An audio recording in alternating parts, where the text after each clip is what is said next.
Nagpahayag na ng reaksyon ang pambansang Bay Alden Richards sa naging sweet moments nila ni Catherine Bernardo nakaraang post-birthday celebration nito. What you see is what you get. Yan ang sagot ni Alden Richards sa diretsahang tanong ng entertainment reporter na si Nelson Canlas tungkol sa totoong relasyon ngayon ng aktor sa aktres na si Catherine Bernardo.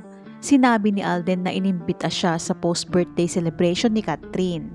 I was invited and syempre it was part of her post-birthday celebration so with friends and family. Masaya naman yung naging experience. And you can see how happy Kat is right now. Humirit naman ang reporter sa kanya. Sabi niya, tinutukso kayo online eh. Hindi lang din talaga kailangang laging ipamalita sa social media yung mga ganyan eh. But you know, sometimes yung mga personal things that's happening better be personal na lang. Saad ni Alden.